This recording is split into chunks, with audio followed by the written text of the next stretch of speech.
Hey guys, welcome back to the channel. So as you can see, I said I was going to dyno the Jeep for a good baseline before I do my horseshoe intake carb magic, and so I did. And I was going to make two different videos: the 258 versus the 258 with the 4.0 head, and then leave the 4.0 dynos onto their own. But I figured I'd just combine them all because honestly, this gets asked a lot, especially in the Jeep forum. Guys have 258s and they're like, hey, should I do the 4.0 head?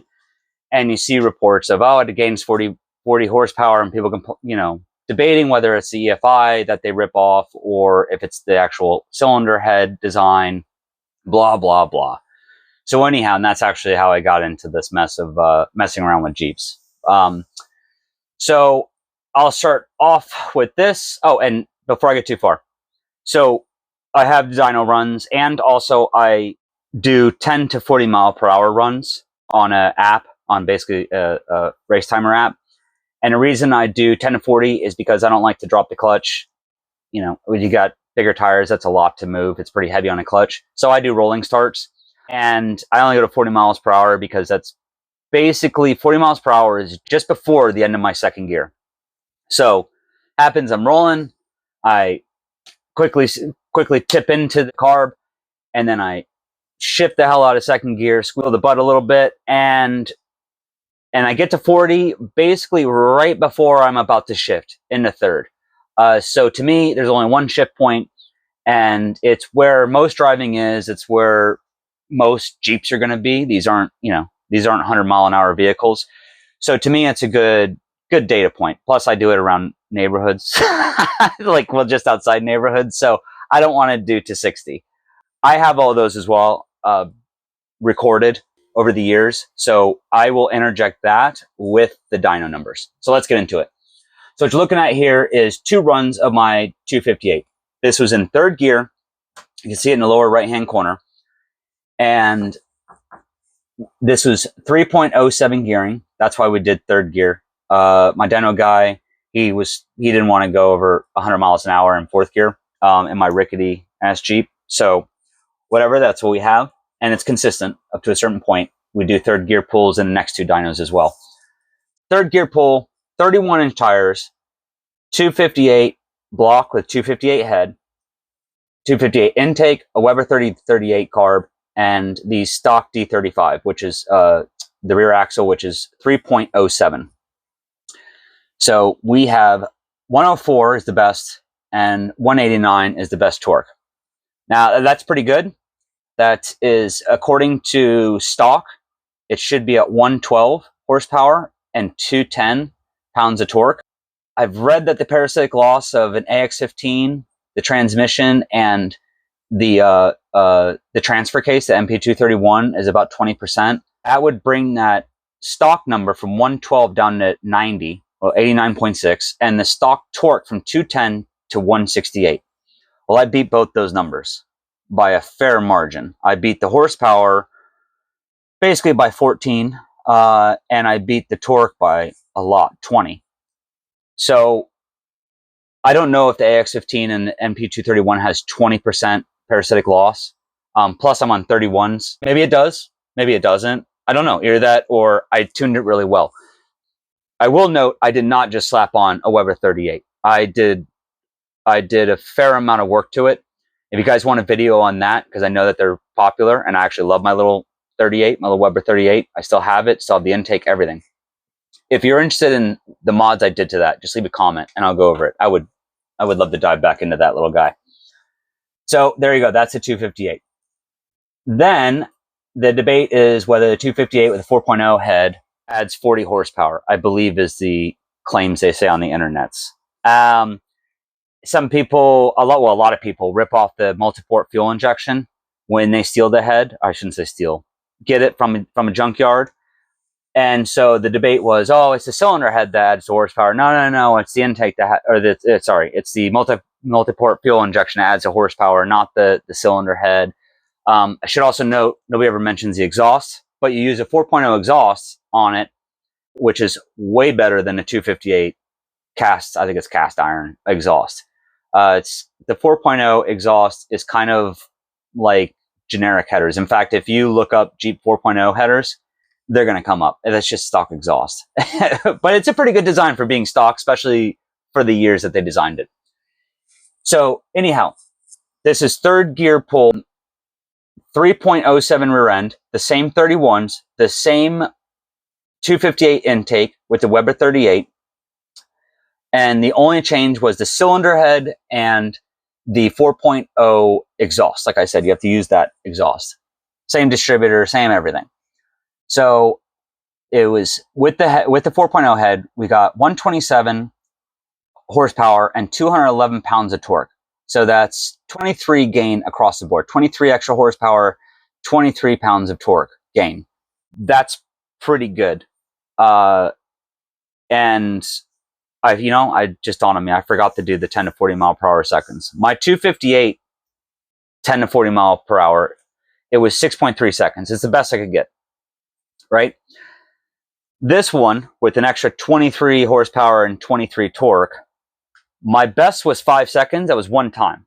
I must have really cranked that second gear and just been really angry that day. The average was about 5.2 seconds, 10 to 40 miles per hour. So, I mean, you could say basically on average a second faster from 10 to 40 miles per hour. That's pretty good gain, especially that's what 23 horsepower and 23 torque gets you, a second. So I would say it's the cylinder head, the design. If you've never looked at it, the intake is up higher, so you have a little bit more curved of a port going into the combustion chamber versus the 258, where the intake is on the same plane as the exhaust, and it's a little bit squattier, so to speak, the actual head, and so it makes a sharper turn. So those ports, it's just not very smooth of a flow. So, I mean, I don't know. I like I said, all I did was change the head and the exhaust. I don't think the exhaust would have gained you this much, but anyhow, there you go. That's the gain.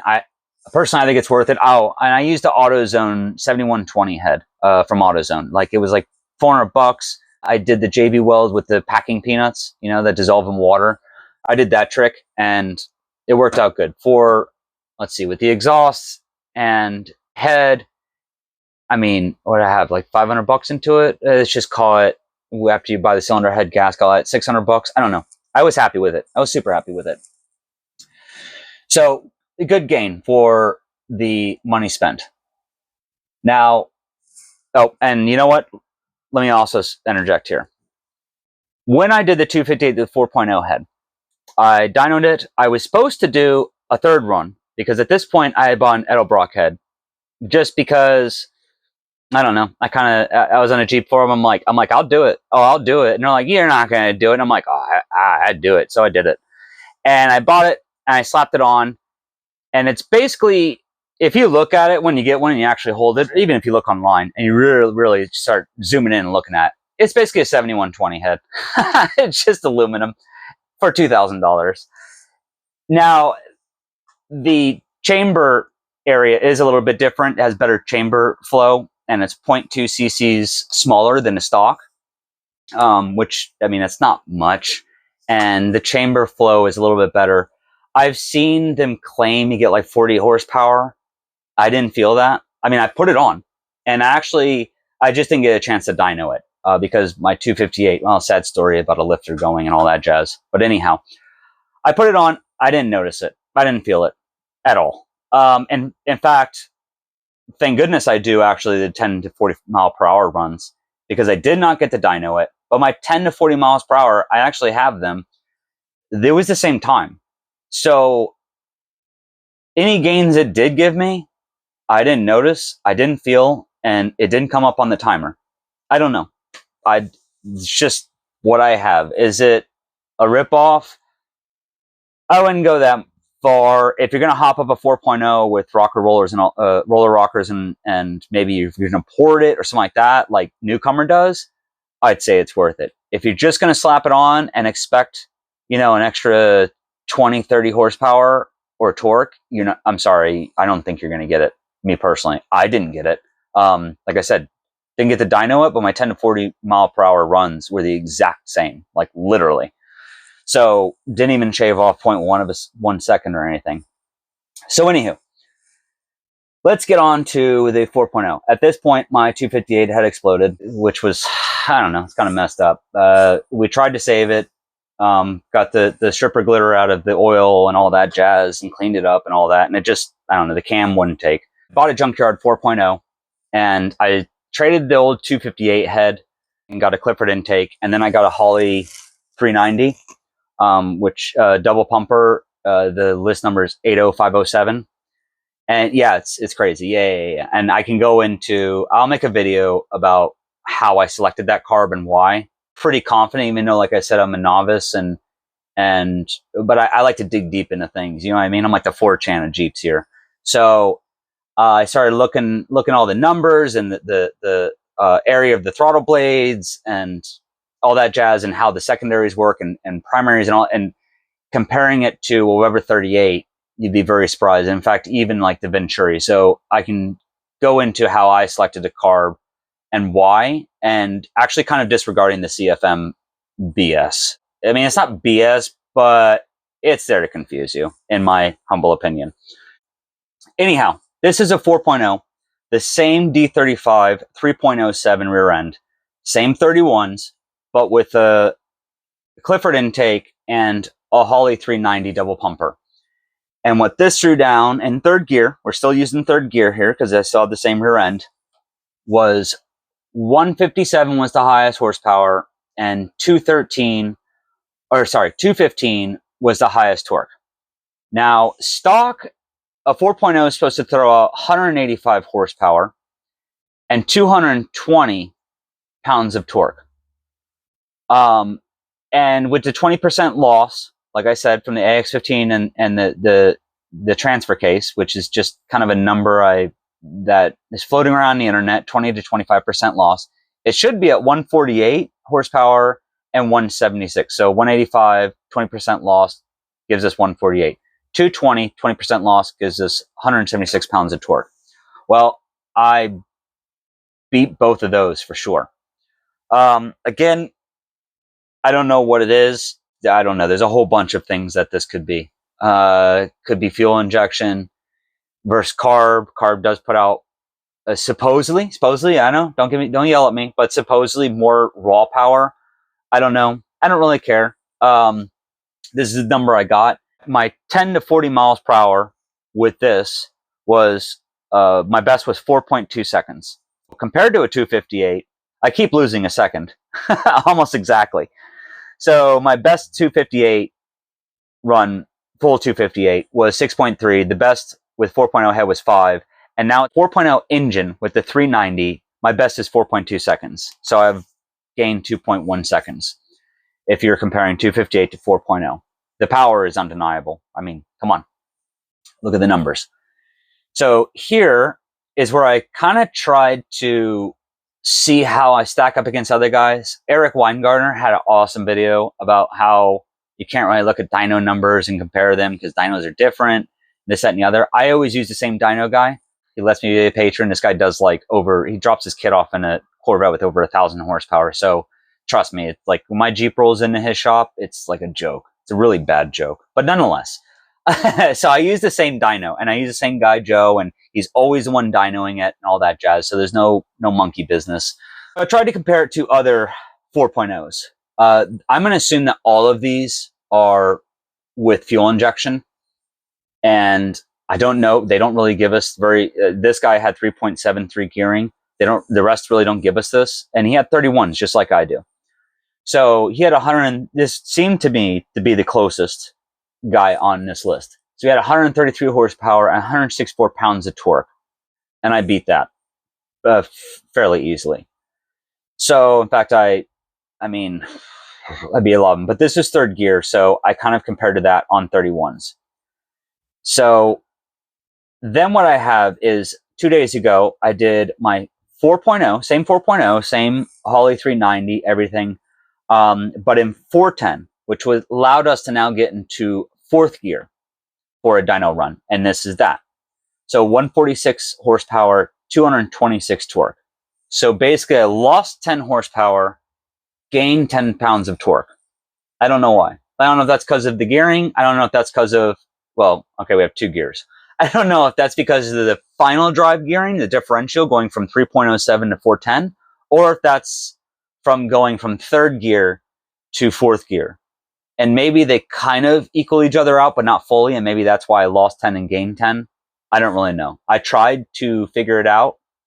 I couldn't figure it out, man. I really, like, it gave me a headache because I read about how DynoJet they automatically compensate for the size and the gearing. But then also, they're like, dude, you should do 1-to-1. So I'm like, well, if it automatically compensates for the final gear drive, then why do you have to do it in 1-to-1? Maybe, I don't know, man. There's a lot going on in my head with that. And I don't know. This is the data I have.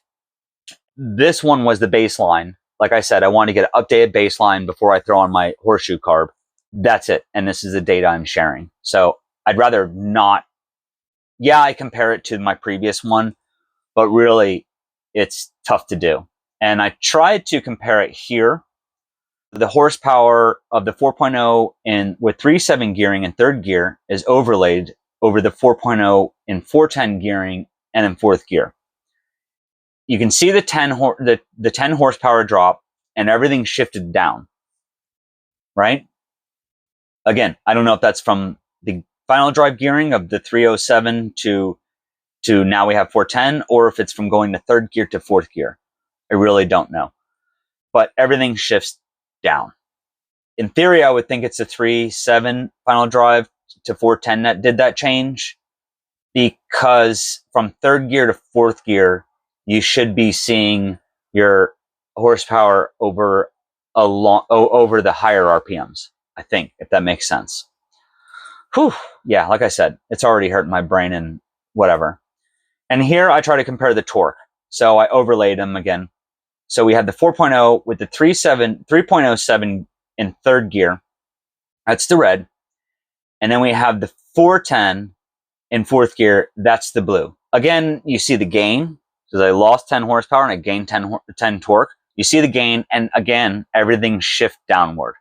So that's all I can extrapolate from that. That's all the data when it comes to the 4.0 compared to the 4.0 with just gear changing. But we changed 2 gears, so to speak. Before I get too far, also, this is also weird and twisting up my brain, which isn't hard to do, but the 4.0 at the 390, my 10 to 40 mile per hour runs, the exact same. Like the exact same. The 3.07 and putting in the 410s is the exact same times. So my best with the 4.0 at the 3.07 was 4.2.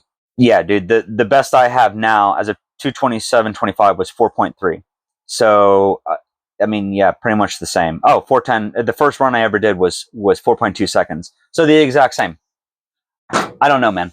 So here I try to compare it with other ones to see how I do. The purple is where I overtake this list in horsepower.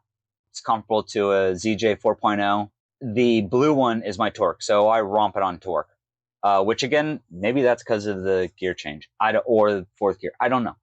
But that one is 226, and I have 228, something like that.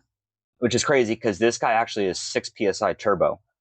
Now he romps me on the horsepower by a good margin with the turbo. That's pretty wild. But again, I also don't know his final gear, and I also don't know what size tire he's running. I don't know. That's really hard. But anyhow, and I'll share this list in case you guys are also interested in what does what. Because like I said, it's kind of hard to find dyno stuff for Jeeps, especially the 258. Holy cow. There's nothing out there. But it's fun to look at. And there's a little bit more on the Jeep 4.0. Next video will be installing the horseshoe intake and getting that tuned up. Hopefully it'll tune up. And then going from there, I might have a couple other videos, just short guys, maybe.